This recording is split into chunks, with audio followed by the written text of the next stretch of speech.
first thing I remember was the sea. Not the sight of it, the sound. Waves rolling endlessly against wood and rope. The creak of a ship drifting somewhere between calm waters and the edge of a storm. My body felt heavy, like I had been pulled from the depths themselves. When my eyes finally opened, I found myself below deck aboard a ship I did not recognize. A figure stood nearby, an Argonian sailor named Tamriel. She greeted me in a way I never forgot.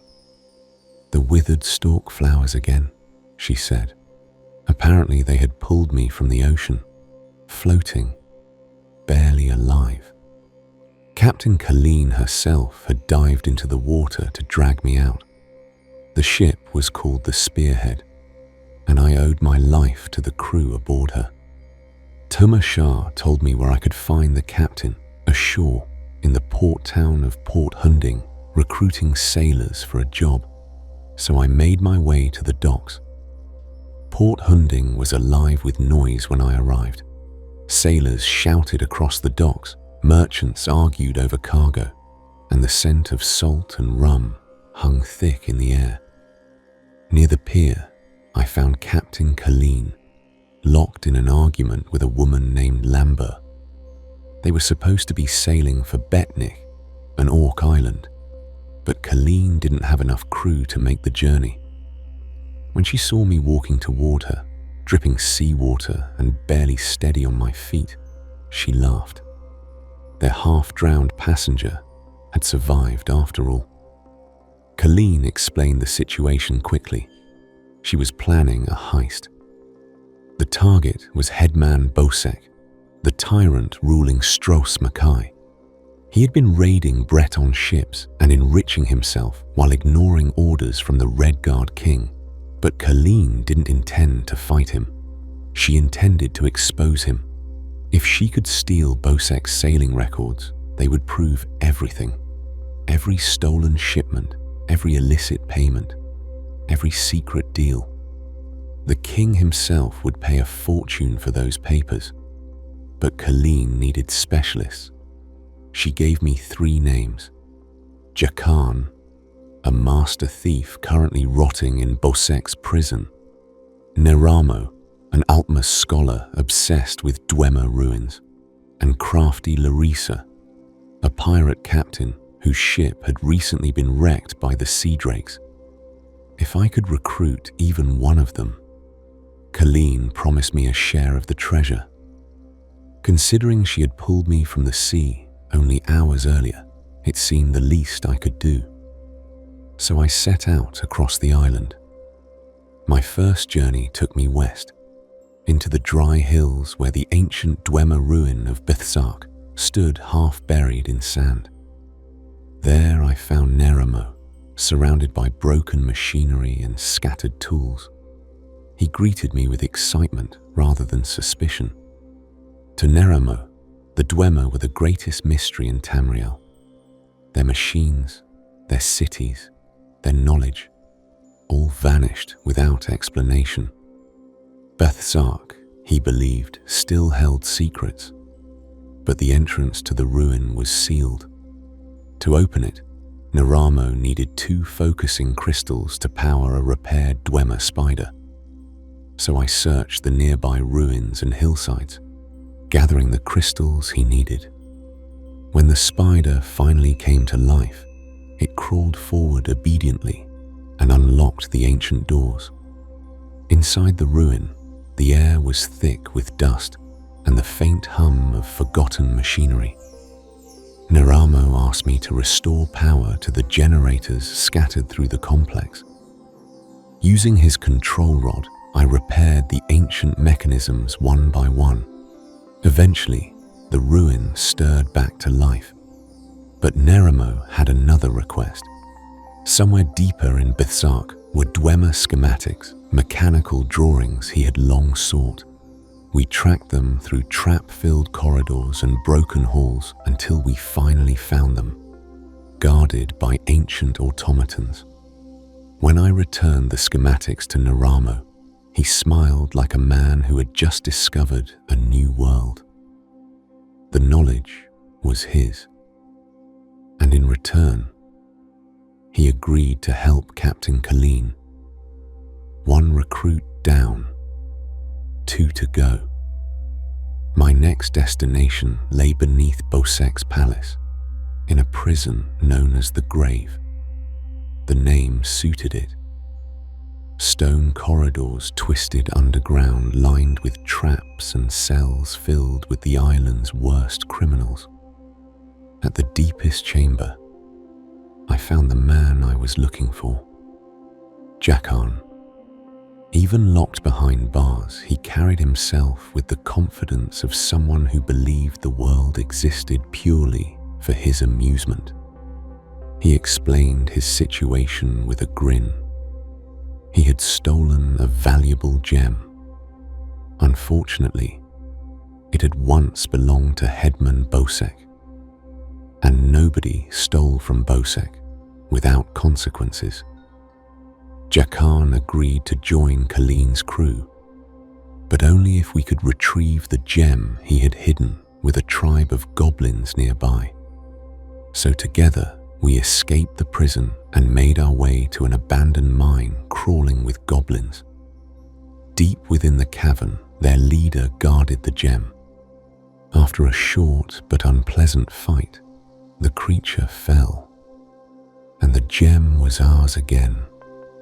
On the way out, I encountered an orc named Moglurkgul, who had been searching for Jakarn. She explained that returning the gem might convince Bosek not to kill him. In the end, I handed the gem over. Jakarn might have been a scoundrel, but he had saved my life more than once already inside that mine. Later that night, I found him at the Screaming Mermaid Tavern, leaning against the wall and flirting with yet another woman. When I told him Khaleen needed his talents, he didn't hesitate. He agreed to join the crew. By the time I returned to Port Hunding, the sun was already dipping toward the sea, painting the harbour gold. The island looked peaceful from the docks.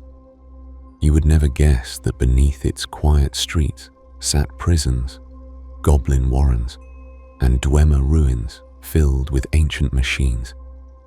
But that is the nature of Stros M'Kai. Beautiful on the surface, dangerous everywhere else. I had already recruited 2 of the people Captain Khaleen needed, but there was still one name left on her list. Crafty Larissa. Saintsport lay to the south of Port Hunding. When I arrived, it was clear something terrible had happened there. Ships had been wrecked along the shore, and pirates known as the Sea Drakes prowled the town. Somewhere among the chaos was the captain Khaleen wanted me to find. Larissa, however, was not the sort of person you simply found. Khaleen had warned me about that. If I wanted to locate her, I needed to find her monkey, Howler. Sure enough, I spotted the little creature darting through the town square. The moment he saw me looking his way, he ran into one of the nearby buildings, so I followed. Inside, hidden among the wreckage and crates, I finally found crafty Larissa. She was calm, far calmer than someone whose ship had just been wrecked by pirates. Her vessel, the Maiden's Breath, had been run aground by the Sea Drakes using false lighthouse signals.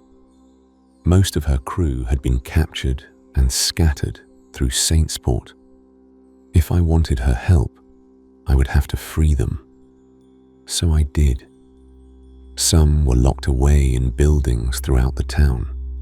Others were guarded by pirates who were far too confident in their victory. Slowly, one by one, I freed Larissa's crew and regrouped with her near the docks. But one of her sailors was still missing. Her first mate, Deragor, was being held aboard the Sea Drake ship in the harbour, so I boarded the vessel. Below deck, I found the key to the storeroom where Derrigor had been locked away. After freeing him, I made my way back up toward the captain's quarters. Inside, I found Larissa again, and the Sea Drake captain, Helene. Helene had already been poisoned with Jarin root, one of the deadliest substances in Tamriel. Larissa left the choice to me. End Helene's suffering quickly, give her the antidote, or simply walk away. Whatever I chose, the result was the same.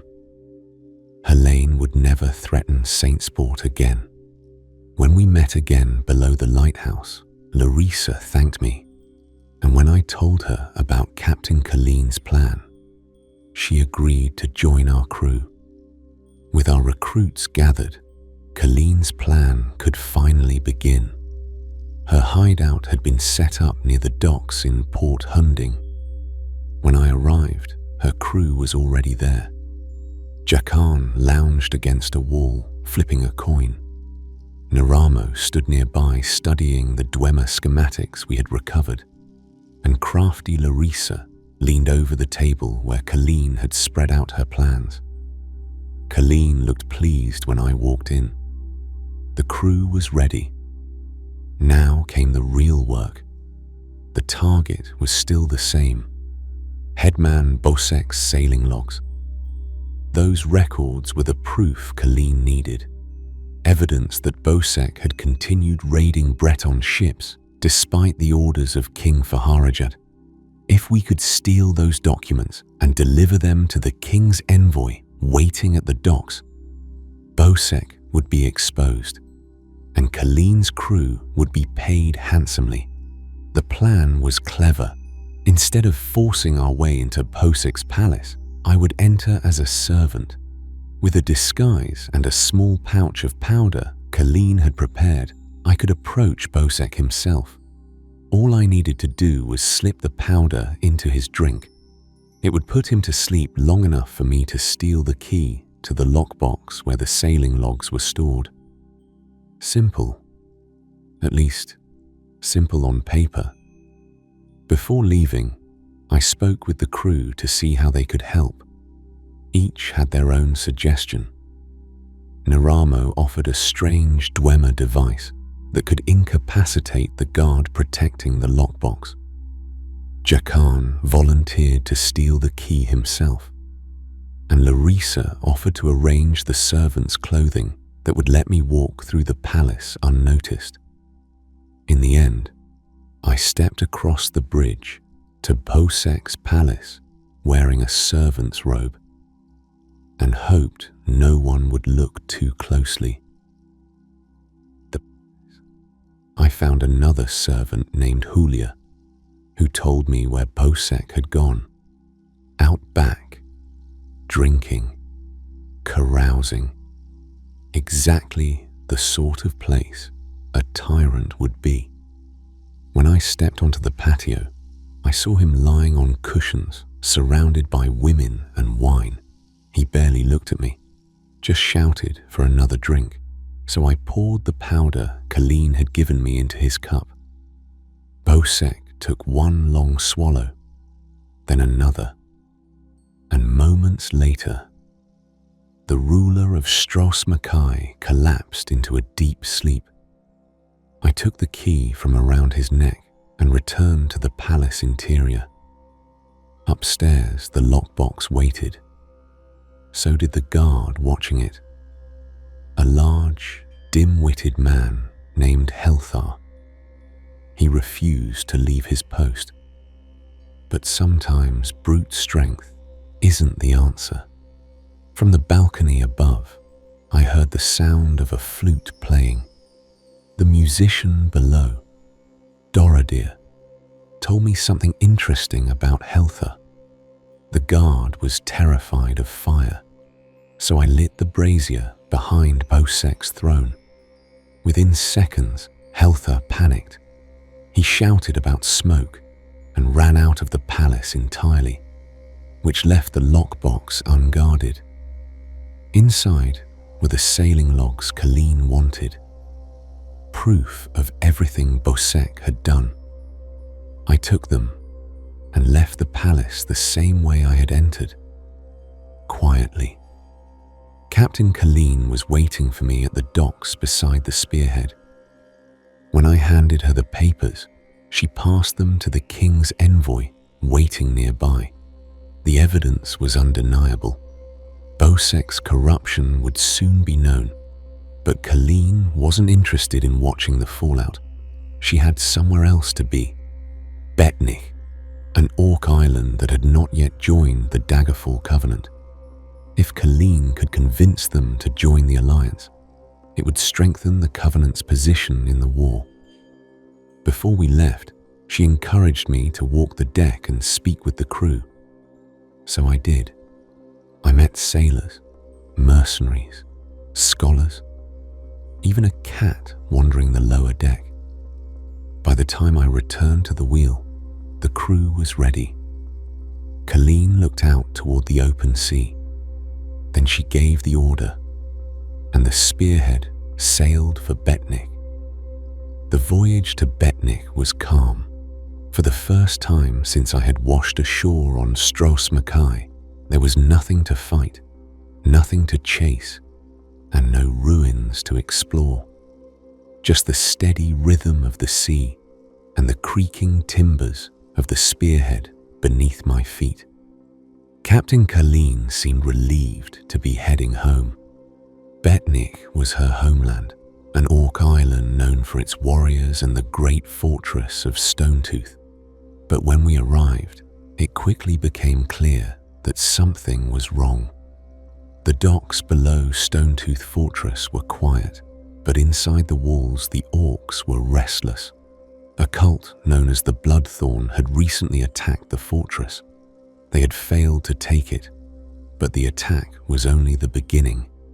An Orc named Greluk-Gro-Kazun told me to speak with Lamba, Colleen's old companion, who had already begun investigating the situation. Inside the fortress, Lamba explained what she knew. The Bloodthorn cult had stolen a Breton scroll, and their activities were spreading across the island. 3 places in particular needed to be investigated: the Carved Hills, where dark rituals had been reported; the ruins of Moriselli, where the spirits of ancient Orc warriors had begun to rise; and Grimfield, an old battlefield now crawling with undead. If we wanted to understand the Bloodthorn's plan, we would have to investigate all 3. So I began with the Carved Hills. Near the towering stones of the Carved Hills, I found an Orc shaman named Laganach. She believed the Bloodthorn cultists had performed a ritual here, and she knew a way to glimpse what had happened.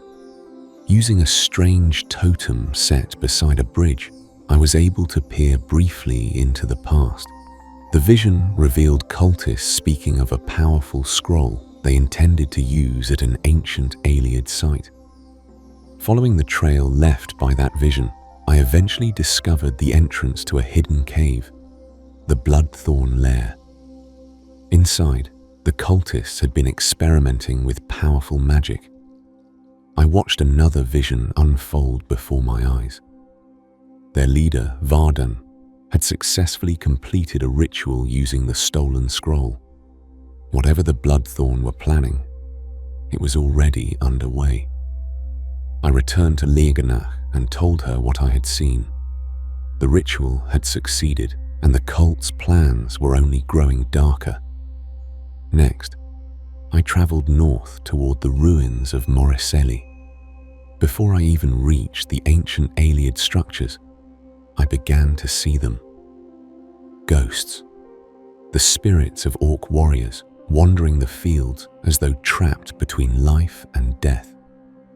An Orc woman named Azlaka explained what had happened. Something had disturbed the tombs beneath Moriselli. The spirits had been summoned back to this world against their will. and somewhere inside the ruins, someone was controlling them. When I reached the sealed entrance to the catacombs, I found a familiar face. Naramo had already arrived. He was fascinated by the Ayleid architecture, but even he recognized the darker magic at work here. With a small spell, he broke the magical seal on the door and allowed me to enter the tomb. Inside, I encountered the spirit of an orc warcaller named Targoth. In life, Targoth had commanded his warriors using a magical warhorn. Now, the Bloodthorn priestess, Drusilla Nerva, had stolen that horn and was using it to bind his warrior's spirit to her will. Targoth begged me to stop her, so I descended deeper into the tomb. At the lowest chamber, I found Drusilla performing her ritual. After a brief and violent battle, she fell. The horn was mine. Targoth appeared once more and asked me to return the horn to his tomb so that his warriors could finally rest. I honored his request. When I left Moriseli, the wandering spirits had vanished. At last, the dead of Betnikh could sleep again. My final destination was Grimfield, a battlefield where Bretons and Orcs had fought long ago. Even before I reached the crypts, I saw the signs: zombies wandering among the gravestones, cultists performing dark rituals among the tombs. The Bloodthorn were raising an army. Near the central tomb, I encountered the spirit of Frederique Liniel, a priestess of Arche who had died defending the island long ago. She asked for my help. The cultists were using necromancy to corrupt the graves and summon monstrous abominations. Frederique gave me the Staff of Arche, which could disrupt their magic. After charging the staff with the energy of the cultists' rituals, I used it to expose hidden portals scattered among the tombs. From these portals emerged terrible creatures, the abominations of hate, wrath, and fear. One by one, I destroyed them. When the last of the abominations fell, Frederique told me the dead could finally rest. But the Bloodthorn cult still had a greater plan. She summoned the spirit of King Renwick, a Breton ruler who had once fought the Orcs on this island. Renwick revealed a terrible truth. Long ago, he had attempted to wield the power of an ancient Ayleid relic hidden somewhere on Betnikh. The relic could raise an undead army.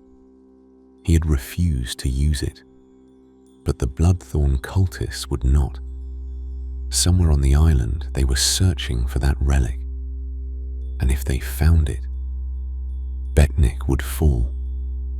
By the time I returned to Stoletooth Fortress, the pieces of the Bloodthorn cult's plan had begun to fall into place. Their rituals in the carved hills, the restless spirits in Moriseli, and the necromancy spreading through Grimfield were not separate events. They were steps, preparations for something far more dangerous. Inside the fortress, Lamba was waiting for me. The moment she saw me approach, she explained that the Orc war chief, Chief Tazgol, had already moved to confront the cultists at a place called Karzog's Demise. If the Bloodthorn were searching for the Ayleid relic King Renwick had spoken of, that was where they would find it. There was no time to waste. Karzog's Demise lay beyond the hills east of Stoletooth Fortress. When I arrived at the ancient ruin, I saw the Bloodthorn cultists gathered around the entrance, preparing their rituals. Nearby stood Naramo, already studying the strange Ayleid mechanisms guarding the doorway. The entrance to the ruins was sealed by magic. But Neramo had already begun to unravel the puzzle. The doorway could only be opened by activating several Welkin stones scattered around the area. With Neramo's help, and the aid of a pair of lingering Ayleid spirits, we managed to awaken the stones and unlock the ancient entrance. With the seal broken, the way into Karzog's demise finally opened. Inside, the cultists were already searching the ruins. The corridors of Karzog's demise were crowded with Bloodthorn cultists. Some stood guard. Others worked feverishly to prepare their ritual. Fortunately, crafty Larissa appeared just inside the ruins with a solution. She handed me a Bloodthorn disguise, allowing me to move through parts of the ruins without immediately drawing attention. Even with the disguise, the deeper chambers were heavily guarded. I fought my way through the ruins, descending deeper into the ancient halls until I finally reached the inner sanctuary. There, the cult leader, Vardan, had already begun the final ritual. At the center of the chamber stood the relic itself, a small object, yet filled with terrifying power. The relic was capable of raising an undead army, the very weapon King Renwick had once tried to wield. Vardan had already begun drawing power from it. When I entered the chamber, the ritual erupted into chaos. The cultists attacked, and the battle quickly turned into a desperate struggle in the heart of the ruin. But in the end, Vardan fell. The Bloodthorn cult had lost their chance to claim the relic. Now the decision rested with us. When the fighting ended, the members of the Spearhead's crew gathered around the relic. The argument began immediately. Lambert demanded the relic be destroyed. She had seen what such power could do to her people, and she feared that giving it to the Covenant would only bring more destruction. Captain Kalin, however, saw things differently. The Covenant was at war. If this relic could be used to defend the Alliance against its enemies, then destroying it would mean throwing away a powerful advantage. Others weighed in as well. Some believed the relic was simply too dangerous for anyone to possess. Others believed it could save lives if used carefully. In the end, the decision fell to me. The relic could be destroyed, ensuring that no one would ever wield its terrible power again. Or it could be taken and entrusted to the Daggerfall Covenant. Whichever path I chose, the future of Betnikh, and perhaps the Covenant itself, would be changed. After the decision was made, I returned to Stonetooth Fortress. There, Chief Tazgol announced his decision. Despite the dangers we had uncovered, he believed Betnikh would be stronger standing alongside the Bretons and Redguards of the Daggerfall Covenant. He prepared a petition to formally join the Alliance, but the petition needed to be delivered to the Covenant leadership in Daggerfall. So once again, I returned to the docks, and once again, Captain Kalin waited beside the spearhead. When everything was ready, Kalin agreed to take me to the Covenant capital. The spearhead sailed north across the waters of the Iliac Bay, carrying us toward the Breton kingdom of Glenumbra.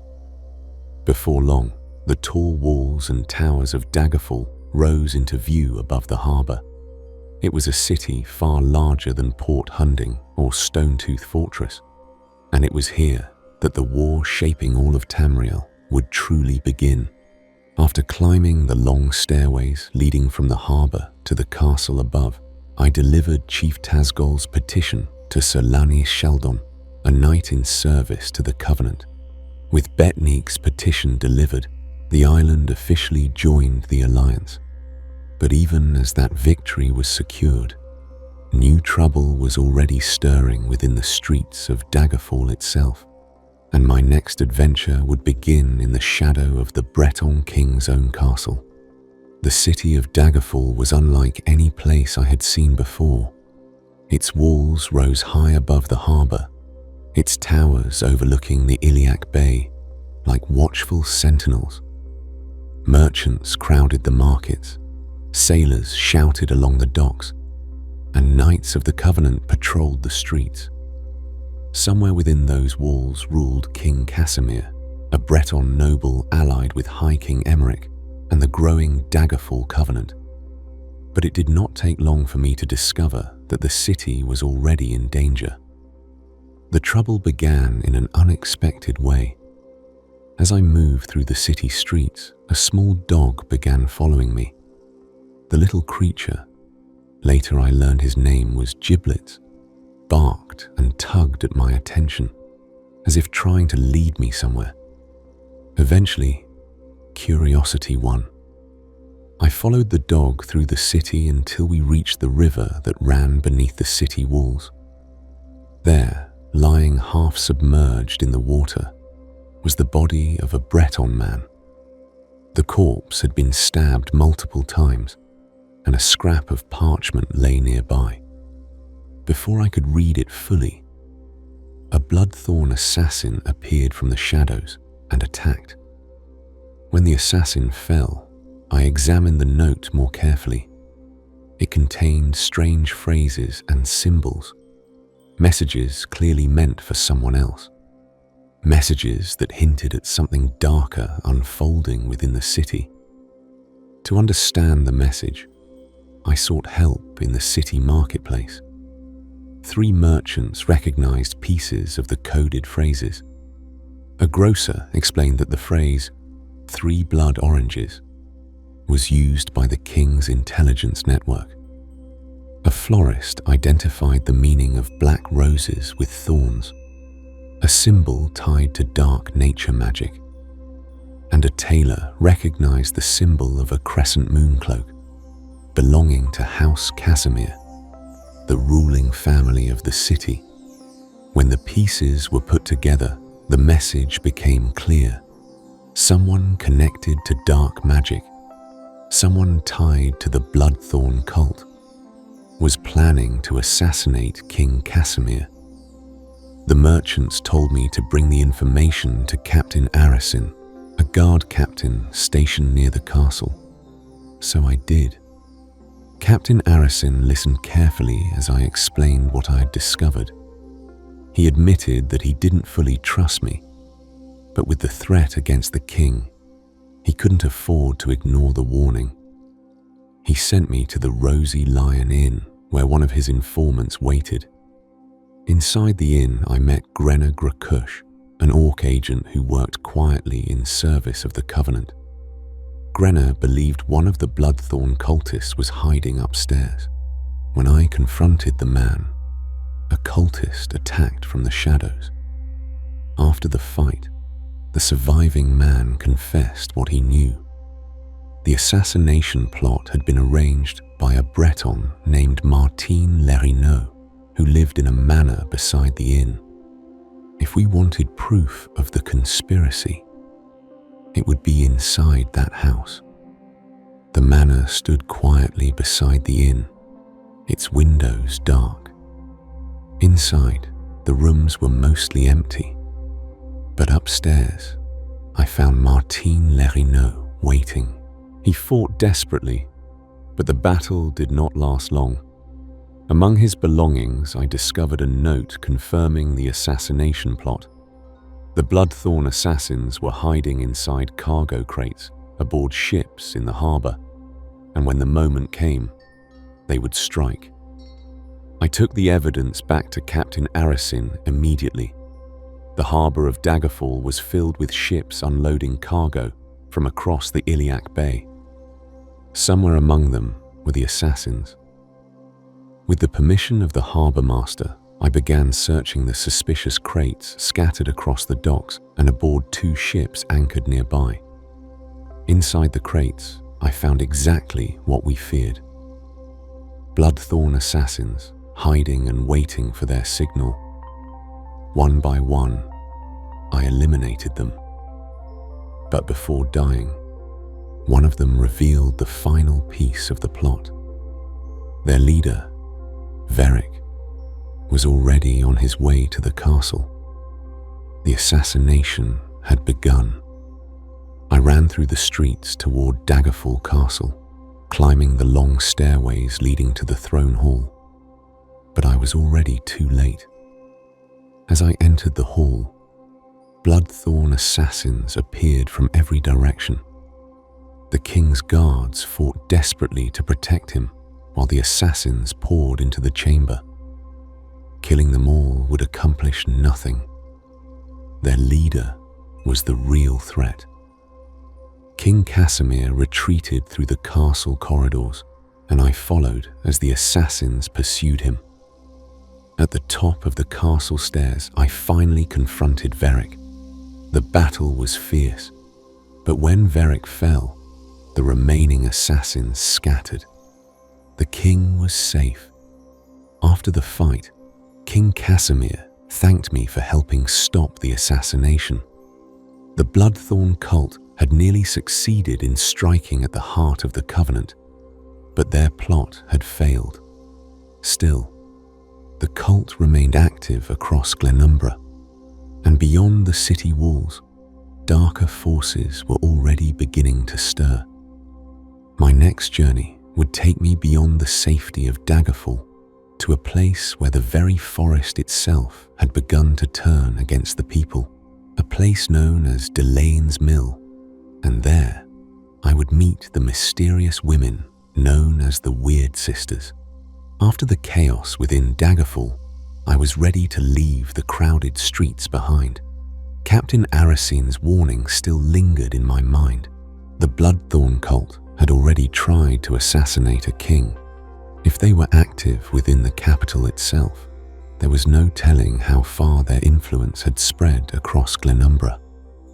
My next journey carried me east of the city, along a forest road leading toward a small settlement known as Delane's Mill. The forests there were quiet, too quiet. Not long after leaving the city gates, I met a Breton named Bernard Redain standing near the road. He looked worried.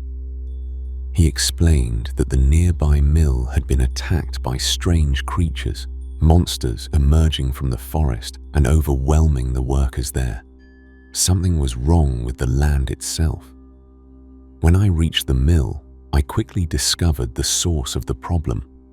Waiting nearby was a woman known as Wyrd Helene. She was one of the Wyrd Sisters, a mysterious group of women deeply connected to the natural magic of Glenumbra. Helene explained that the balance of nature in the forest had been disturbed. The land itself was sick. To understand what was happening, she needed to gather a rare energy known as the essence of Aetherius. She gave me a small glowing torch bug and told me to follow where it led. The tiny creature drifted through the forest, guiding me to places where the magical essence could be found. One by one, I collected the glowing fragments of energy scattered throughout the woods. Each location felt strange. The air itself hummed with a quiet power. Once I had gathered the essence, I returned to Wyrd Helene near the mill. With the energy in hand, she led me inside the building to continue her work. But our task had only just begun. Inside the mill, I met another member of the Wyrd Sisters, Wyrd Johanna. The situation had grown worse. Fires had spread through the nearby village, and several villagers had gone missing during the attack. Jahan asked me to help save whoever I could. Outside the mill stood a well. Using buckets of water from the well, I began putting out the fires burning through the nearby homes. Inside the burning buildings, I found villagers hiding from the chaos. Some had barricaded themselves inside houses. Others had taken shelter among boats and supply crates near the water. One by one, I helped them escape the flames. When the fires were finally extinguished and the survivors were safe, I returned to the mill to report back to Johanna. Even with the villagers rescued, the deeper problem remained. The Wyrd tree, an ancient and sacred part of the forest, had begun to weaken. According to Johanna, the roots of the great tree were being corrupted by hostile creatures, particularly Spriggans, nature spirits that had somehow turned against the Wyrd. To restore the tree's strength, the corrupted creatures near its roots had to be defeated. I searched the surrounding forest, finding the twisted Spriggans guarding the roots. Each time one fell, the energy of the forest seemed to grow stronger. By the time the final Spriggan was defeated, the corruption near the mill had begun to fade. When I returned to the mill once again, Wyrd Helene had another request. Helene told me that I needed to speak with another Wyrd sister named Wyrd Iliana. She could be found further north along the forest road near a place known as the Vale of the Guardians. So I left the mill behind and traveled deeper into the woods. The road eventually opened into a clearing where the trees grew tall and ancient. There I found Iliana waiting. She explained that the corruption spreading through Glenumbra was not a natural event. Someone was deliberately twisting the magic of the forest, and the Wyrd Sisters needed help to stop it. The spirits known as the Guardians, ancient protectors of the forest, had been cut off from the Wyrd. If we could restore the connection between them and the forest, the balance of nature might yet be saved. To do that, we would first need to summon one of the Guardians, and for that, we would need to perform an ancient ritual. The ritual would begin by hunting the massive creatures known as lurchers, gathering parts of their bodies to call the Guardian forth. The deeper I went into Glenumbra, the clearer it became. The Bloodthorn cult was not only threatening kings and cities, they were trying to corrupt the very magic of the land itself, and the fate of the forest would soon depend on what we did next. The deeper I traveled into the forests of Glenumbra, the more I understood what the Wyrd Sisters meant when they spoke of imbalance. The woods were old, older than the city of Daggerfall, older than the kingdoms of Breton lords. The trees themselves seemed to carry memories of centuries past, and now something was poisoning that ancient life. When I met Wyrd Iliana near the Vale of the Guardians, she explained that the forest once stood under the protection of powerful spirits known simply as the Guardians. These spirits represented the natural elements of the land, forces of air, water, and earth that helped maintain the balance of nature. But the Bloodthorn cult had severed the Wyrd Sisters' connection to these spirits. If that connection could not be restored, the corruption spreading through the forest would only grow stronger. To reach the Guardians, Iliana needed to perform an ancient ritual, but the ritual required certain ingredients, pieces taken from the bodies of the massive tree-like creatures known as lurchers. Lurchers roam the forest like living trees, towering over the surrounding brush. They were not easily defeated. Still, I hunted them through the woods until I had gathered the limbs Iliana needed. At the top of a nearby ruin stood an old altar. When the ritual ingredients were placed upon it and the flames were lit, the air itself seemed to tremble. Moments later, the Guardian of the Earth appeared before us. The spirit explained that the corruption spreading through Glenumbra was not limited to the forest alone. The Bloodthorn cult had begun binding the Guardians themselves, twisting their power for dark purposes. If the Wyrd Sisters hoped to restore the balance of nature, they would need to free the remaining Guardians. So Iliana and I traveled to the Wyrd camp deeper within the forest. The real work began. When we arrived at the Wyrd camp, the situation had grown even worse. Vines and corrupted growths had overtaken parts of the forest, trapping several Wyrd Sisters and preventing them from completing their rituals. Ileana gave me a strange amulet and explained how it would help. The Wyrd Sisters needed protection while they destroyed the corrupted vines, so I moved through the forest, defending them one by one as they broke the growths that had bound them. Each time a vine fell, the forest seemed to breathe again. But the ritual required one final step. A living lurcher had to be captured and brought to the ritual site so that its connection to the natural world could help restore the bond between the Wyrd and the Guardians. After weakening one of the creatures, I used the amulet to bind it and guide it back to the ritual site. When the lurcher reached the center of the clearing, Ileana began the ritual. The forest stirred, and once again, the voice of a guardian echoed through the trees. This time, it was the guardian of the water. With the guardians beginning to return, the Wyrd Sisters finally understood where the corruption had taken root. The heart of the forest itself, the Wyrd tree, had been attacked. The ancient tree was the center of the Wyrd's power. If it fell, the natural balance of Glenumbra would collapse entirely. The guardian of the water instructed me to travel north and seek out another Wyrd sister, Wyrd, who had been defending the tree. So I followed the forest path until the trees began to grow even larger and thicker. Eventually, the forest opened into a clearing unlike any I had seen before.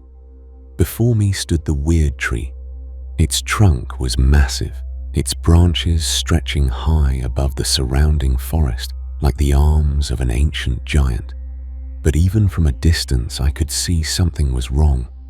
Dark vines wrapped around the roots. Strange corruption spread through the ground like rot. Standing near the great tree was Wyrd, who had been fighting to hold the corruption back. When I spoke with her, she explained what had happened. The Bloodthorn cult had stolen sacred portal stones from the Wyrd. Without them, the Wyrd Sisters could not bring reinforcements into the forest. To stop the corruption spreading through the tree, those stones had to be recovered. The cultists had hidden them in caves beneath the huts surrounding the Wyrd tree, and if we were going to save the forest, we would have to reclaim them all. The Wyrd tree stood like an ancient guardian in the center of the forest. Its trunk was enormous, its roots twisting deep into the soil of Glenumbra, feeding on the same ancient magic that the Wyrd Sisters had protected for generations. But now those roots were wrapped in corruption. Dark vines coiled around the tree like serpents, and the air carried a heavy stillness that did not belong in a living forest. Standing near the great trunk was Wyrd, who had been holding the corruption at bay as best she could. But she could not do it alone. The Bloodthorn cult had stolen several sacred portal stones from the Wyrd. Without those stones, the Wyrd Sisters could not bring reinforcements into the forest or perform the rituals needed to cleanse the corruption. Wyrd told me where the cultists had hidden them. 4 huts stood around the Wyrd tree, each with a cave beneath it.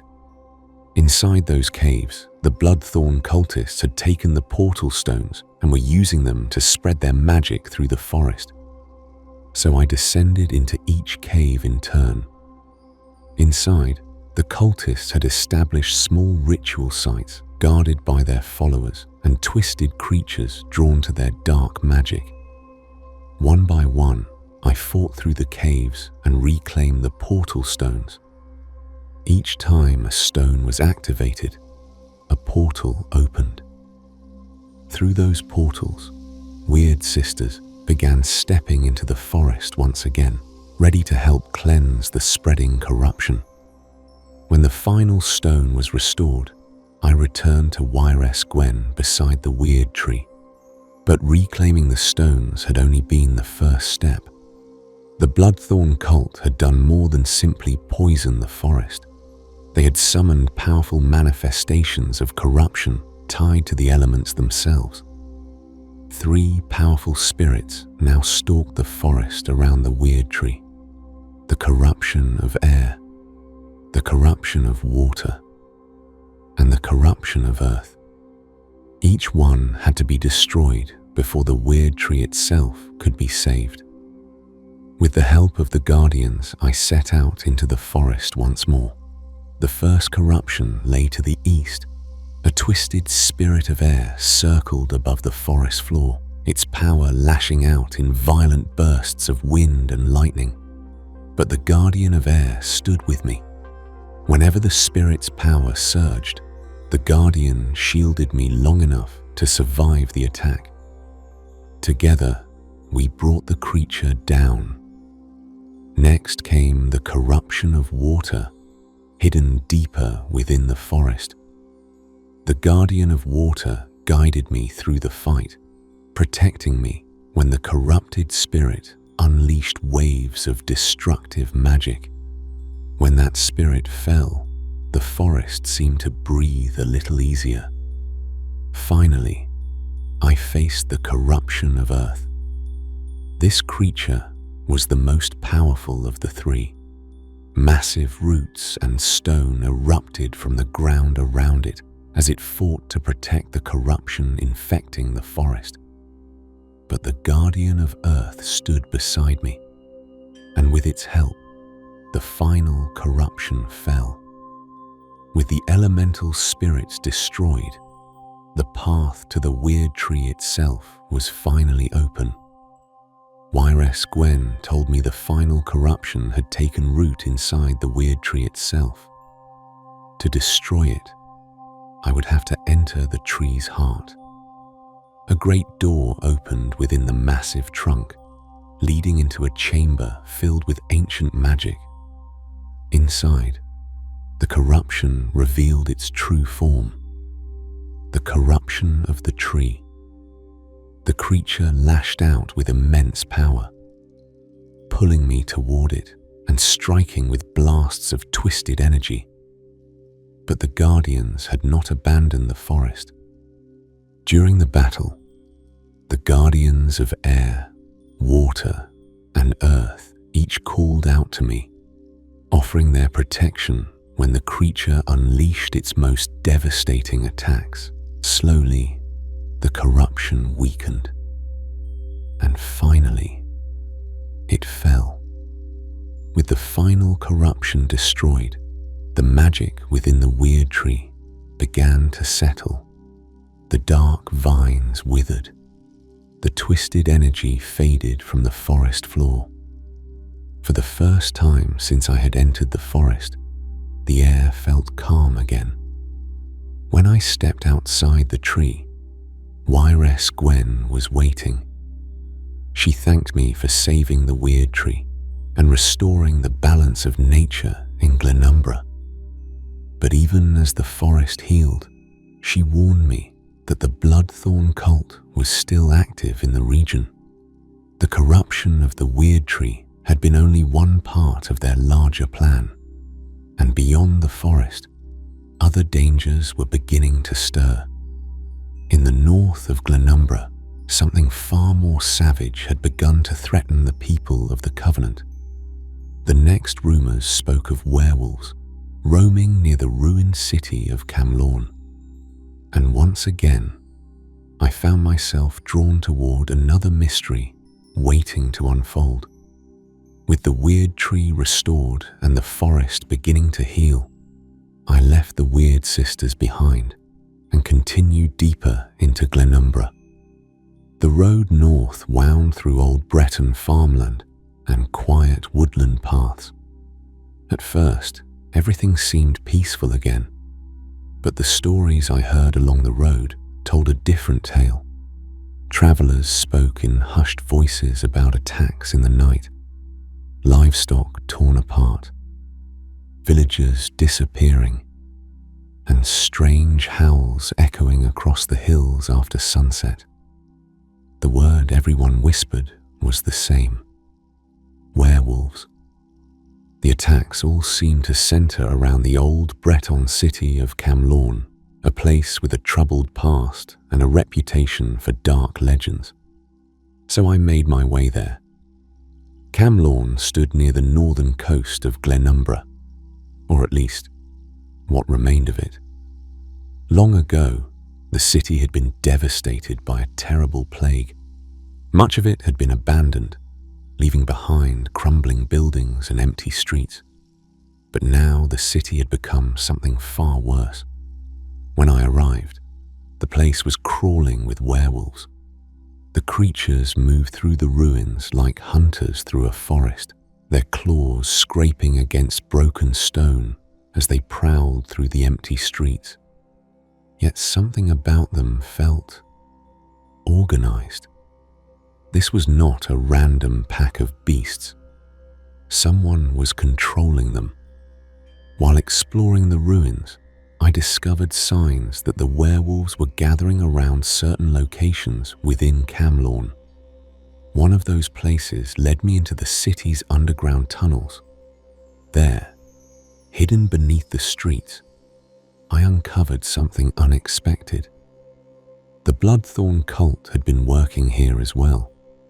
It seemed the cult had been experimenting with dark magic connected to the werewolves. But they were not alone. Another group had also taken an interest in Camlorn. A powerful werewolf pack had begun using the city as their territory, and they were not ordinary werewolves. These creatures followed an ancient and savage tradition tied to the worship of Hircine, the Daedric prince of the hunt. Somewhere within the ruins, their leaders were gathering strength. As I searched the city, I began to piece together the situation. The Bloodthorn cult had been manipulating events across Glenumbra, corrupting the Wyrd tree, raising undead, and spreading chaos wherever they could. But in Camlorn, their actions had stirred up something they could not fully control: the werewolves. Now the ruined city had become the center of a growing conflict between dark magic, savage beasts, and the people of the Covenant trying to hold the region together. The situation could not be ignored. If the werewolves continued to grow stronger here, they could easily spread beyond Camlorn and threaten the entire province. And somewhere within the ruins, the truth behind their rise was waiting to be uncovered. The deeper I explored Camlorn, the more certain I became. The werewolves were not simply raiding villages for food. They were gathering, preparing. Something, or someone, was bringing them together. And until I found the source of that power, the threat hanging over Glenumbra would only continue to grow. So I pressed deeper into the ruins of Camlorn, searching for answers. Because somewhere, in the darkness of that broken city, the next chapter of Glenumbra's troubles was already unfolding. The ruins of Camlorn felt different from the forests of Glenumbra. In the woods, the corruption had been quiet and creeping, hidden among the roots of ancient trees. But here in Camlorn, the danger was obvious. Broken towers loomed above empty streets. Wind pushed through shattered windows, and the sound echoed strangely through the ruins. And somewhere in those empty alleys, the werewolves were watching. As I moved through the city, the evidence of their presence was everywhere. Claw marks on stone, bones scattered through abandoned buildings, the occasional howl drifting through the ruined streets. But what struck me most was that the attacks were not random. The werewolves were moving with purpose. They had claimed the city as their territory. The more I searched, the clearer it became that the creatures gathering here were part of something larger than a simple pack of beasts. They were organized, disciplined, almost as if someone was guiding them. The deeper I explored the ruins, the more I began to uncover the truth.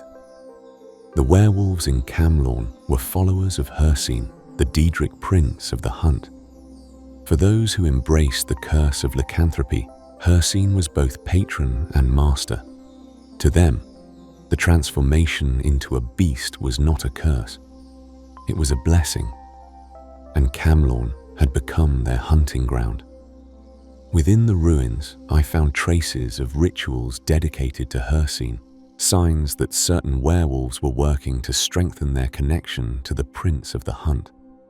If their influence continued to grow, the ruined city might become something far worse than an abandoned settlement. It could become a sanctuary for werewolves across the region. The people of Glenumbra had already suffered greatly in the past. The plague that had destroyed Camlorn centuries ago had nearly wiped the city from the map. Now the ruins threatened to bring another disaster. If the werewolves continued to gather here, they would soon grow bold enough to strike at nearby villages and trade roads, and the Covenant could not afford another threat spreading across the province. The Bloodthorn cult had already caused enough damage. The last thing Glenumbra needed was an army of werewolves roaming freely through its countryside. It was clear that the only way to stop the growing threat was to find the leaders guiding the werewolf packs. Somewhere in the ruins of Camlorn, powerful figures were pulling the strings, individuals strong enough to command the loyalty of so many hunters.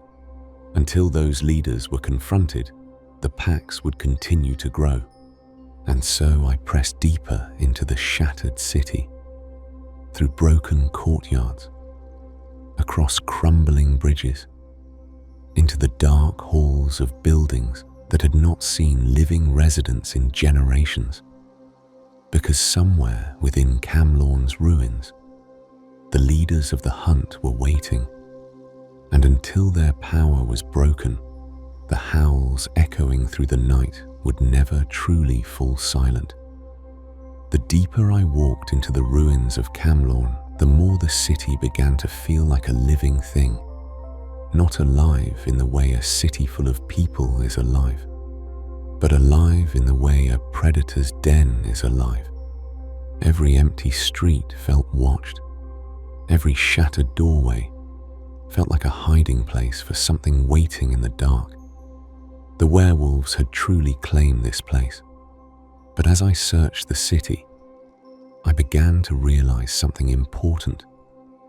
These creatures were not mindless monsters. They had structure, leaders, and somewhere within Camlorn, those leaders were guiding the hunt. Signs of the pack grew more obvious the farther I went. Certain ruins had been turned into gathering places for the werewolves. Bones and torn banners decorated the entrances of old Breton homes. Fire pits burned in courtyards that had once hosted noble families. It was as if the pack had reshaped the abandoned city into a hunting ground built for them. But they were not alone.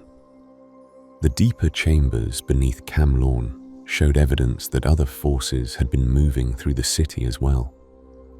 I found traces of Bloodthorn cultists again. Their dark magic had touched this place too, and it slowly became clear that the Bloodthorn had been trying to manipulate the werewolves, perhaps hoping to control them as another weapon. But the werewolves were not easily controlled. What had begun as an experiment had turned into something far more dangerous. To stop the growing threat, the pack itself had to be broken. The leaders guiding the werewolves needed to fall. One by one, I tracked them through the ruins. Some hid within broken towers overlooking the city. Others lurked in underground chambers where the pack gathered to plan their hunts. Each confrontation was brutal. Werewolves fight with terrifying speed and strength, and within the narrow alleys of Camlorn, there was little room to escape once battle began. But slowly, the pack began to weaken. With each leader defeated, the werewolves lost more of their coordination.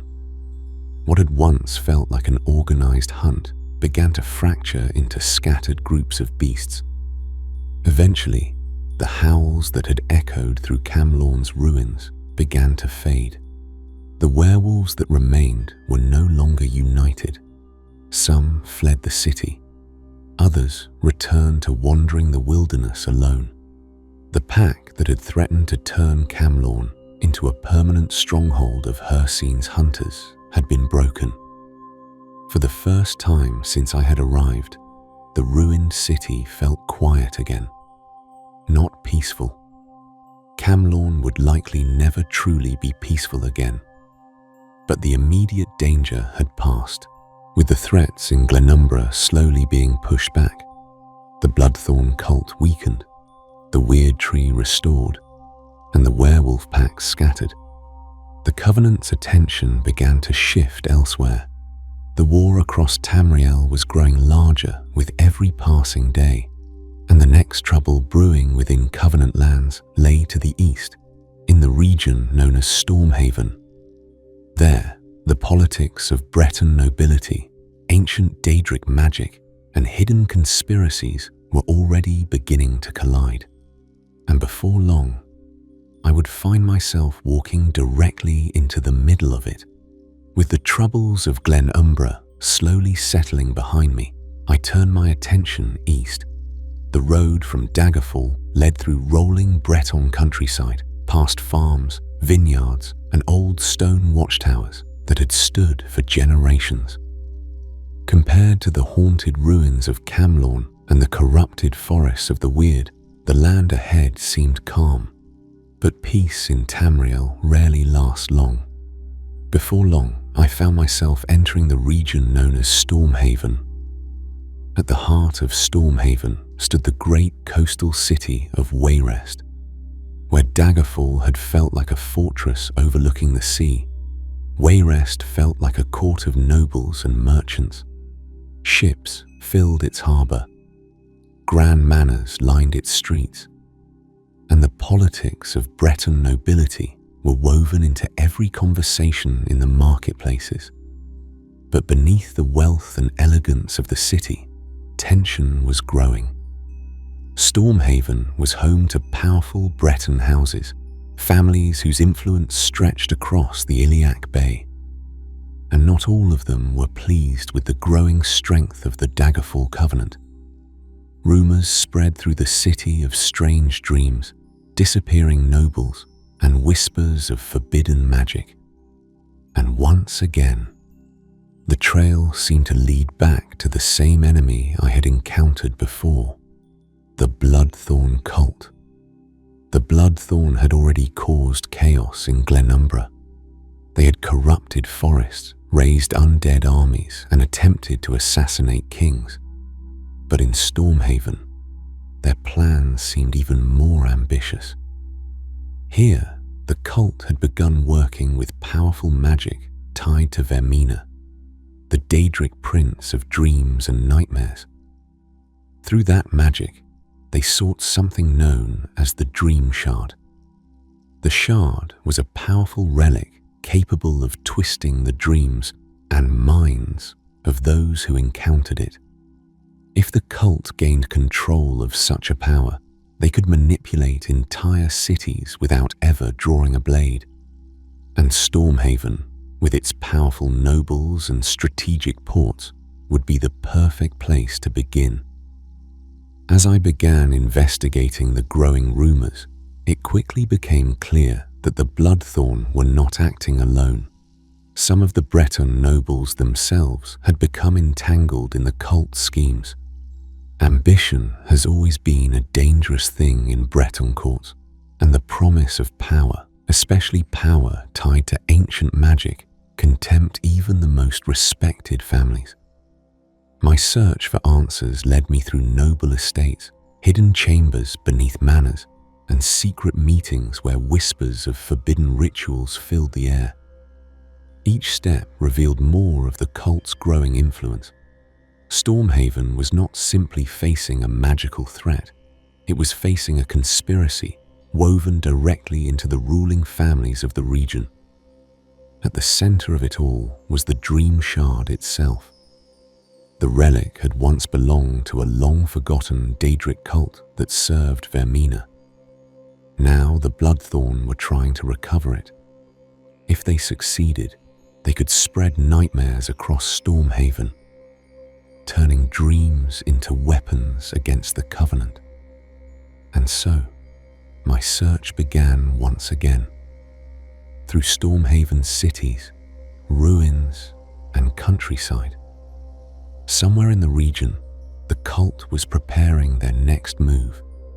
And if the Dream Shard fell into their hands, the people of Stormhaven might soon find that their worst fears had begun to follow them into the waking world.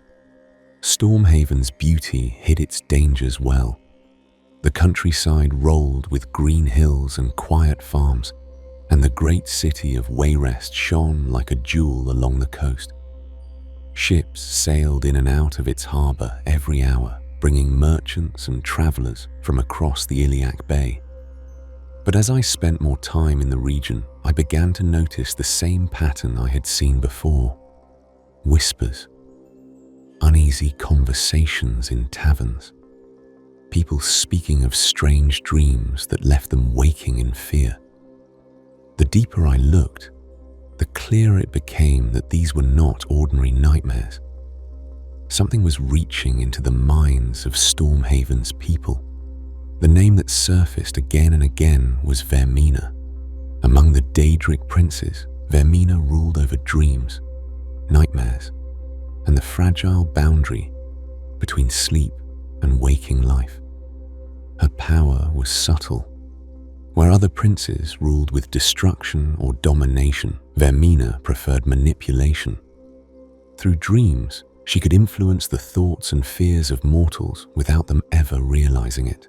The Bloodthorn cult had discovered a relic tied to her power, the Dream Shard. And through that artifact, they were beginning to twist the dreams of Stormhaven's people. As the days passed, the effects became impossible to ignore. Some people awoke from their dreams shaken and confused. Others claimed they could no longer sleep at all. A few spoke of visions so vivid that they felt more real than the waking world. The Bloodthorn were using the Dream Shard to weaken Stormhaven from within. If fear and confusion spread through the population, the Covenant's control of the region would falter, and the cult would gain exactly what they wanted: chaos. To stop them, I began searching the countryside surrounding Wayrest. Stormhaven was filled with ancient ruins and forgotten temples, the perfect places for a cult to hide their rituals. In several of these locations, I found signs of Bloodthorn activity, altars marked with strange symbols, cultists whispering prayers to Vermina, and evidence that the Dream Shard had already been used to influence powerful people within the region. It was becoming clear that the Bloodthorn had chosen Stormhaven carefully. By manipulating the dreams of nobles and officials, they could quietly reshape the politics of the Covenant, without anyone ever realizing who was truly responsible. But the Dream Shard itself had not yet been found. The cult was still searching for its final resting place, and if they reached it first, Stormhaven might soon fall under Vermina's influence completely. So I continued following the trail, through Stormhaven's ancient ruins, across quiet farmland and winding coastal roads. Each step brought me closer to uncovering the cult's next move, because somewhere in Stormhaven, the Dream Shard waited, and whoever claimed it would hold the power to turn the dreams of an entire kingdom into nightmares. The search for the Dream Shard carried me across much of Stormhaven. The region was full of old ruins, remnants of ancient Breton settlements, alien structures from a forgotten age, and hidden caves scattered across the countryside.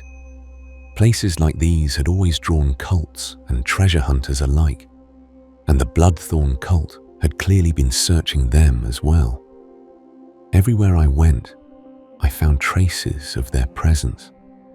Burned candles beside ancient altars, notes left behind by cultists speaking of dreams and visions, and occasionally small groups of Bloodthorn followers performing dark rituals in hidden corners of the land. But the dream shard itself still remained hidden. As the search continued, I began to realize something unsettling. The dream shard was not simply an artifact waiting to be found. It was influencing the search itself. Vermina's magic twisted the minds of those who sought the relic, pulling them toward visions and false paths. More than once, I encountered people who had followed dreams or whispers into the wilderness, convinced they were being called to the shard. Some had wandered for days, others had become lost entirely. It became clear that whoever found the shard would have to resist its influence, or risk becoming just another pawn of Vermina's will. Eventually, my search led me to one of Stormhaven's ancient ruins where the Bloodthorn cult had gathered in force. The cultists had already begun preparing a ritual. Their plan was simple. If they could not find the dream shard by ordinary means, they would use Vermina's magic to draw it to them. Candles burned around a stone altar as the cultists chanted, their voices echoing through the ruins. Dark magic filled the air, but their ritual did not go as planned. When the magic reached its peak, something stirred within the ruin. The dream shard revealed itself, and the cultists quickly realized that controlling such power would not be easy. The moment the dream shard appeared, chaos followed. The Bloodthorn cultists attempted to seize it, but the relic's power lashed out at everyone nearby. Illusions twisted the surroundings. Dreamlike visions blurred the line between reality and nightmare. The battle that followed felt like fighting through a waking dream. But eventually, the cultists fell, and the dream shard was finally within reach. With the relic secured, the Bloodthorn cult lost their chance to use Vermina's power to spread fear across Stormhaven. The nightmares plaguing the region began to fade, but the Covenant's troubles were far from over. Stormhaven had been saved from the Dream Shard's influence, yet the war across Tamriel was growing larger with every passing day. The Covenant needed strong allies if it hoped to stand against the Aldmeri Dominion and the Ebonheart Pact, and beyond Stormhaven lay another troubled land. To the north, the province of Rivenspire struggled with its own darkness. Ancient castles overlooked valleys filled with mist. Rumors spoke of strange disappearances and creatures stalking the night, and some whispered that a powerful vampire lord had begun gathering followers there. If those rumors were true, the Covenant would soon face a threat far older than the Bloodthorn cult. And my journey through Covenant lands was far from finished. Leaving Stormhaven behind, I traveled north toward the harsh and shadowed land of Rivenspire. The change in the landscape was immediate. Stormhaven's green hills and farmland gave way to jagged cliffs, grey valleys, and towering castles perched atop lonely peaks. The sky itself often seemed darker here, as though the land carried a permanent veil of twilight. Rivenspire had always been a troubled place. Breton nobles ruled from ancient fortresses, each family guarding its own lands with suspicion and pride. Rivalries between houses were common, and peace in the region had always been fragile. But when I arrived, it was clear that something far worse than politics was threatening the land. Travelers spoke quietly of attacks happening in the night, villagers disappearing without a trace, bodies found drained of blood along lonely roads. The stories pointed to a familiar and terrifying enemy: vampires. Rivenspire had long carried legends of powerful vampire clans hiding within its ancient castles. Most of those tales had been dismissed as old folklore, but now the rumors were becoming harder to ignore. Somewhere in Rivenspire, a powerful figure was gathering strength, someone capable of uniting the scattered vampire clans beneath a single banner. Before long, a single name began to appear in every story I heard: Baron Montclair. Once a respected Breton noble, Montclair had vanished years earlier after his family's castle fell into ruin.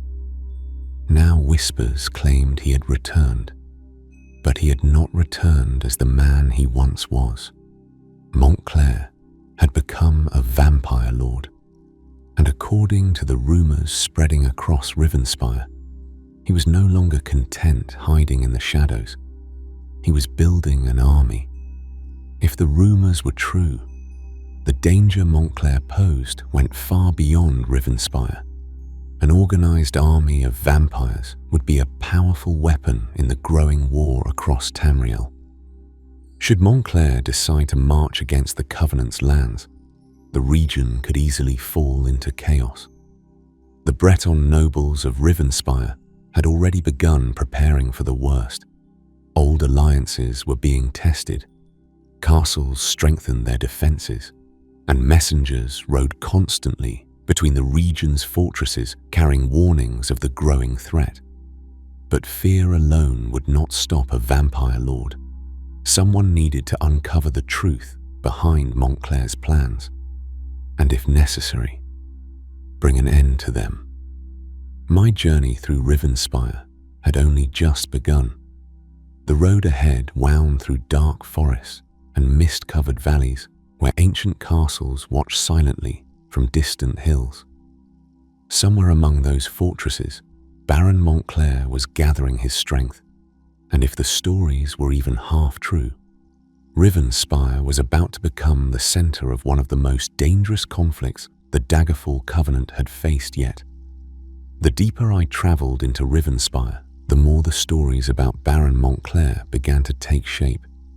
At first, they had sounded like rumors.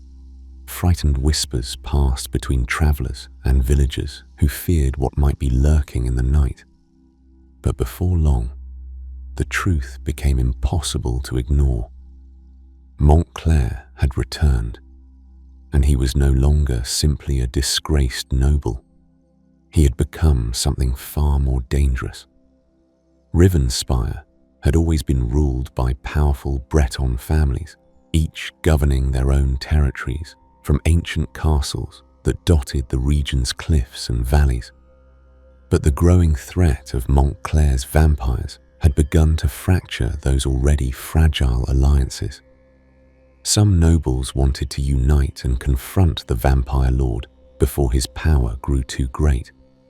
Others doubted the stories entirely, believing the rumors to be exaggerations or political manipulation. While the nobles argued, Montclair's forces continued to grow stronger. Vampires began appearing more frequently across the countryside. Entire villages reported attacks during the night, and the fear spreading through Rivenspire began to weaken the region from within. As I continued my investigation, I began to uncover the true scale of Montclair's plan. He was not simply gathering followers. He was building an army. Vampires loyal to him had begun recruiting across the region, turning new victims into creatures of the night. Some were drawn to Montclair by promises of power. Others were forced into servitude through the curse of vampirism itself. But the most troubling discovery was this: Montclair was not acting alone. His rise was tied to something far older.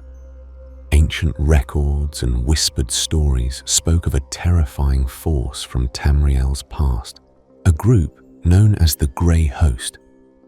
Long ago, the Grey Host had been a massive army of vampires and werewolves that terrorized the region during the early days of the Second Era. Their power had once threatened to overrun the kingdoms of the Iliac Bay. Eventually, the Grey Host had been defeated and scattered, or so history claimed. But Montclair seemed determined to restore their legacy. By gathering vampires beneath his command, he hoped to rebuild a force powerful enough to challenge the Covenant itself. The more I learned about Montclair's ambitions, the clearer it became that Rivenspire stood at the edge of disaster. If the Vampire Lord succeeded in rebuilding the strength of the Grey Host, the entire region could fall into darkness. The Breton nobles might be divided, but if they hoped to survive what was coming, they would need to stand together. And somewhere in the shadowed valleys of Rivenspire, Baron Montclair was preparing his next move. The battle for the future of the region had already begun. By the time I had spent several days traveling across Rivenspire, it had become clear that the land stood on the edge of a catastrophe. The rumors had been true. Baron Montclair had returned, and the Vampire Lord had begun gathering followers throughout the region. Old castles and forgotten ruins had become gathering places for his forces. Villages spoke of shadows moving through the night, and travelers no longer dared walk the roads after sunset. But Rivenspire was not defenseless. Several Breton nobles had begun to recognize the threat Montclair posed, and slowly the houses of the region began to set aside their rivalries in order to confront the rising darkness. Tracking Montclair was no simple task. The Vampire Lord moved between hidden strongholds scattered across Rivenspire's rugged landscape. Ancient castles stood abandoned along the cliffs, and more than one had become a sanctuary for Montclair's followers. Through careful investigation and the help of Rivenspire's remaining loyalists, I began to uncover the locations of these vampire gatherings. Each fortress revealed more of Montclair's growing strength. Vampires from across the region had answered his call, and with every passing night, his army continued to grow. To weaken Montclair's power, the vampire strongholds had to be dismantled. One by one, I moved against them. Hidden crypts beneath ruined castles were cleared of Montclair's followers. Secret ritual chambers used to spread the vampire curse were destroyed, and several powerful vampire lieutenants were defeated as they attempted to expand their master's influence. Slowly, the vampire army began to crumble, but Montclair himself remained hidden. And as long as the Vampire Lord still lived, the threat would remain. Eventually, the trail led to Montclair's final stronghold. The castle stood high on a lonely cliff, overlooking the dark valleys of Rivenspire. Its walls had once belonged to a proud Breton family. Now it had become a fortress for the Vampire Lord and his remaining followers. Inside the castle, Montclair awaited. The battle that followed was fierce. Montclair had grown powerful during his years in hiding, and the dark magic flowing through him made him a dangerous opponent. But in the end, even a vampire lord can fall. When the battle was over, Baron Montclair's plan to rebuild the Grey Host had come to an end. With Montclair defeated, the remaining vampires scattered across the region. Some fled into the wilderness. Others were hunted down by the Breton forces that had united against them. Slowly, Rivenspire began to recover. The castles of the region returned to their rightful rulers, and the roads once again became safe for travelers. But the victory came with a reminder. Tamriel was still at war, and the Daggerfall Covenant could not afford to grow complacent. With Rivenspire secured, the Covenant's attention turned south. Beyond the mountains lay the vast deserts of the Alika Desert, homeland of the Redguards. There, new trouble had begun to stir. Political rivalries among the Redguard nobility had begun to threaten the stability of the region, and whispers spoke of dark magic being used to manipulate the royal courts of Sentinel. The Covenant could not allow its alliance to fracture, and so my journey continued, across the mountains, toward the endless sands of the Alika, where another chapter of the Covenant's struggle was waiting to unfold. The journey south from Rivenspire carried me across mountain passes and dry valleys until the landscape slowly began to change. The forests and grey cliffs of the north gave way to heat and open sky. Before long, the land stretched into endless dunes. I had entered the Alika Desert. For the Redguards, this was not a barren wasteland. It was home. Ancient trade routes crossed the sands, connecting desert cities and hidden oases. Caravans traveled slowly across the dunes, carrying goods between settlements that had stood for centuries. At the center of it all stood the proud city of Sentinel, the political heart of the Alika. But when I arrived in the region, it was clear that the desert was far from peaceful. Sentinel was one of the most important cities within the Daggerfall Covenant. The Redguards had joined the alliance to stand alongside the Bretons and Orcs against the growing threats across Tamriel. But alliances are fragile things. Within the city, rival factions had begun to clash over questions of leadership and loyalty. At the center of the growing tension was the Redguard royal family, and more specifically, a prince named Naemon.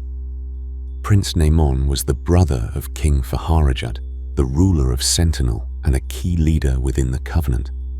But where Faharajad ruled with patience and diplomacy, Naemon was known for his ambition. Whispers spread through Sentinel that Naemon had begun gathering followers among the desert tribes. Some claimed he believed the Covenant had grown too powerful and that the Redguards should rule the region alone. Others believed he simply desired the throne for himself. Either way, the growing rivalry between the brothers had begun to divide the Alika. As I began investigating the tensions within Sentinel, another dangerous group emerged from the shadows.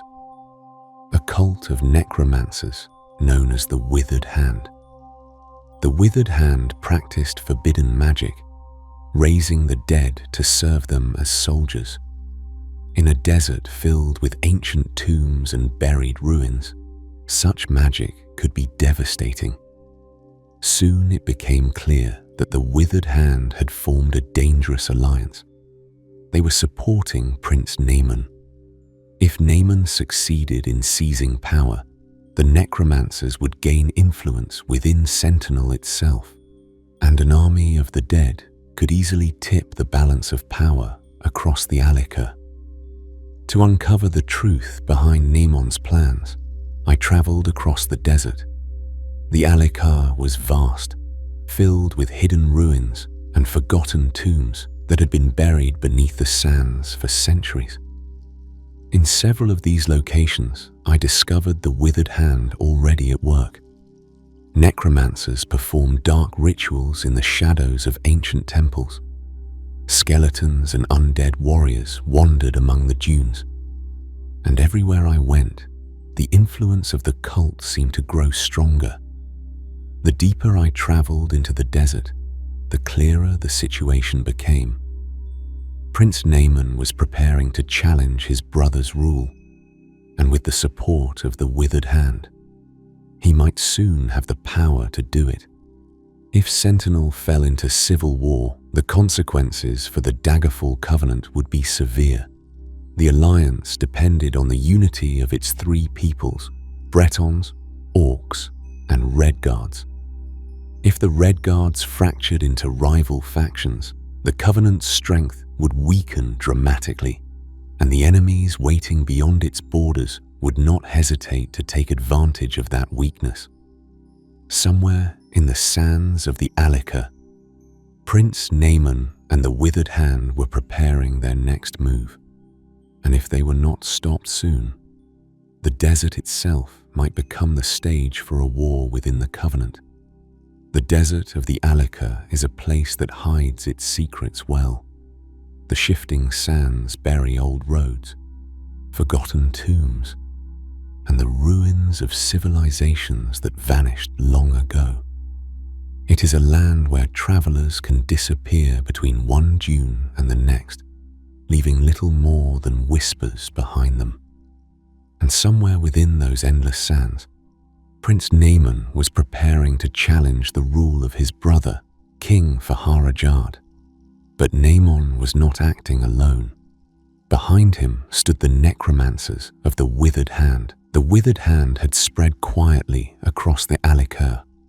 Their rituals took place in hidden tombs beneath the desert, places where ancient Redguard warriors had once been laid to rest. Now those tombs had been disturbed. Skeletons rose from their graves to serve the necromancers, forming the beginnings of an undead army hidden beneath the dunes. With such an army, Prince Naaman's ambitions suddenly made far more sense. If he could march against Sentinel with soldiers that never tired and never feared death, few forces in the desert could stand against him. As I traveled deeper into the desert, the signs of Naaman's growing power became harder to ignore. Caravans had been attacked along the trade routes. Small settlements reported sightings of undead warriors moving through the sands at night, and several desert tribes had begun declaring loyalty to Naaman instead of the king. The Withered Hand had promised them power and protection, but promises made by necromancers rarely end well. Slowly, piece by piece, I began to dismantle their growing network. Necromancer leaders were defeated. Dark rituals in ancient tombs were disrupted, and the undead soldiers raised by the Withered Hand were destroyed before their army could grow any larger. Eventually, the truth behind Naaman's plan became undeniable. The prince had fully embraced the alliance with the Withered Hand. Rather than simply using their power, he had allowed the necromancers to guide his ambitions. If he took the throne, Sentinel would no longer be ruled by its rightful king. It would become a kingdom controlled by necromancers. Such a betrayal could not be allowed to stand. The trail eventually led to Naaman's stronghold deep within the desert. There, the prince and his necromancer allies had gathered what remained of their forces. The final confrontation came swiftly. Naaman fought fiercely, driven by his ambition and the dark power surrounding him. But even a prince cannot stand forever against the consequences of his own choices. When the battle was over, Prince Naaman's rebellion had ended. The alliance between the prince and the Withered Hand was broken, and the necromancers scattered once more across the desert.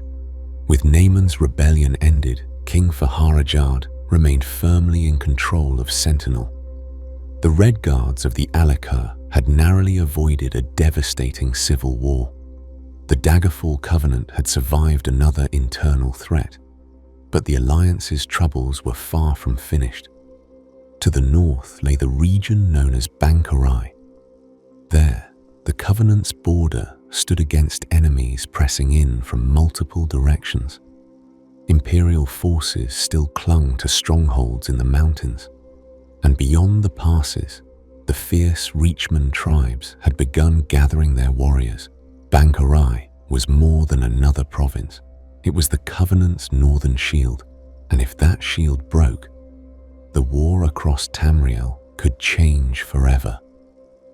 Leaving the burning sands of the Alik'r desert behind, I traveled north toward the final frontier of the Covenant's lands. The road slowly climbed into rocky highlands, where the desert winds gave way to cooler mountain air. Ahead lay Bangkorai. This region was unlike the lands I had crossed before. It stood at the very edge of Covenant territory, where the kingdoms of the Iliac Bay met the wild lands beyond. Bangkorai had always been a borderland. Fortresses dotted the hills, guarding the narrow passes that led deeper into Covenant territory. Armies had marched through these mountains many times throughout history. And now, once again, the region stood on the brink of war. Beyond the northern passes lay the harsh lands known as the Reach. For generations, the fierce tribes known as the Reachmen had lived there, fiercely independent and often hostile to the kingdoms around them. From time to time, the Reachmen would descend from their mountains in great war bands, raiding settlements and testing the strength of the region's defenses. Now those raids had begun again. Reachman warriors had started gathering in large numbers along the borders of Bangkorai. And unlike the scattered raiders of the past, these forces seemed organized. Someone was uniting them. At the center of Bangkorai stood the fortified city of Evermore. Unlike the merchant ports of Stormhaven or the desert cities of the Alik'r, Evermore was built for war. Its walls were thick, its towers tall, and its soldiers well-trained. From here, the Covenant's commanders watched the northern passes carefully. If the Reachmen broke through those defenses, the road into the heart of Covenant lands would lie open. When I arrived, the city was already preparing for battle. Messengers rode constantly between the fortresses scattered throughout the mountains, carrying reports of Reachman movements. The defenders of Bangkorai knew the attacks were coming. The only question was when. The more I traveled through the region, the clearer the situation became. Reachman warbands had begun gathering near Bangkorai Pass, one of the most important routes through the mountains. If they captured the pass, they would gain direct access to the Covenant's heartland. At the same time, remnants of Imperial forces still lingered in the region, clinging to old strongholds left behind from earlier conflicts. Bangkorai had become a crossroads of enemies. Reachman tribes pressing from the north, Imperial soldiers refusing to abandon their fortresses, and the Covenant caught between them, determined to hold its ground. The battle for Bangkorai would ultimately center on the narrow mountain passage known as Bangkorai Pass. This pass had long been considered the key to defending the region. If it fell, enemy armies could march directly into Covenant lands. So the Covenant forces began preparing their defenses. Fortifications were strengthened, scouts patrolled the mountain trails, and soldiers gathered from across the Alliance, Bretons, Orcs, and Redguards standing side by side. It was exactly what the Daggerfall Covenant had been created to achieve. Different peoples united for the sake of survival. When the Reachmen finally advanced toward the pass, they were met by the full strength of the Covenant's defenders. The battle that followed would decide the fate of Bangkorai. Steel clashed against steel in the narrow mountain passes. Arrows filled the air between rocky cliffs, and the defenders fought fiercely to hold the line. Through determination and unity, the Covenant forces managed to break the Reachmen assault. The invaders were pushed back toward their mountain lands. Bangkorai had held. With the border secured, the Daggerfall Covenant remained strong. The alliance between Bretons, Redguards, and Orcs had survived threats both internal and external. From the shores of Stros M'Kai, where my journey had begun, to the mountain passes of Bangkorai, where the Covenant defended its borders, the alliance had proven its strength. But Tamriel was still at war. Across the continent, other alliances continued their own struggles for power and survival. And while the Covenant had secured its lands for now, the greater war for the Ruby Throne was far from over.